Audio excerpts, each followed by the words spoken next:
Trump's first orders hit workers in construction, agriculture, and government and other labor news. By Max Nestruk, Minnesota reformer, January 24, 2025. In his first week back in office, President Donald Trump signed a series of executive orders that have already begun to impact workers in key industries, including construction, agriculture, and the federal government. These actions, which also rescinded over 40% of Biden-era orders, have sparked confusion and concern across the country as agency leaders and lawmakers grapple with their implications. Construction sector impact. Trump's orders included halting payments tied to major Biden-era laws, the Inflation Reduction Act, and the Infrastructure Investment and Jobs Act.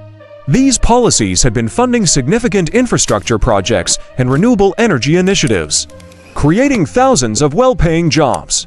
The Federal Highway Administration responded by pausing payments for road projects, leaving many states and cities facing uncertainty and potential financial strain. A clarification from the White House stated that the freeze applies only to funds supporting the Green New Deal, but this could still jeopardize tens of thousands of renewable energy jobs. Congressional Democrats are preparing to challenge Trump's authority to withhold these funds in court. Agriculture and food production. Trump also laid the groundwork for a mass deportation effort, directing military personnel to assist with immigration enforcement and ordering Homeland Security to establish new detention facilities.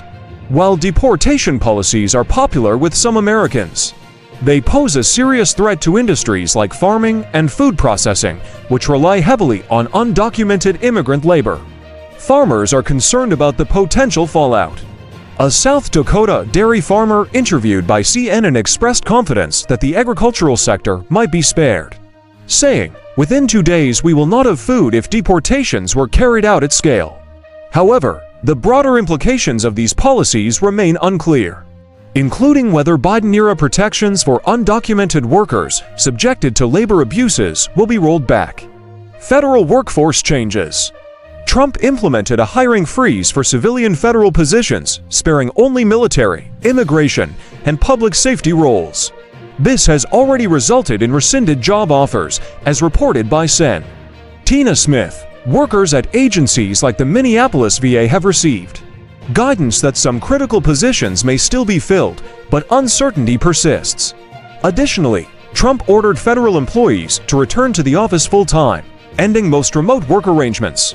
This policy could force remote workers in Minnesota and elsewhere to either relocate to Washington, D.C., or resign.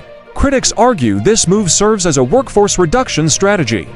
Trump also revived the controversial Schedule F policy, which would make it easier to fire federal employees by reclassifying tens of thousands of positions.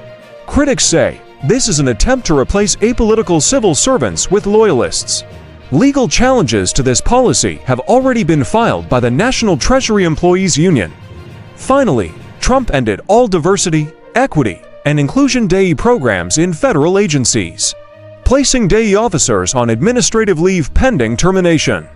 This move also rescinded decades-old executive orders requiring non-discriminatory practices among federal contractors. Minnesota labor updates. Whistleblower protections, a bipartisan Minnesota legislative bill, aims to expand whistleblower protections for government workers reporting fraud and mismanagement. The bill, introduced by Sen. Andrew Matthews, has gained support from unions and advocacy groups. Nurses unionize. Nurses at North Memorial's Maple Grove Hospital voted to unionize, marking another win for the Minnesota Nurses Association, MNA. Over 1,400 nurses joined MNA in 2024, though the union has faced challenges in some hospitals, such as Mayo Clinic facilities.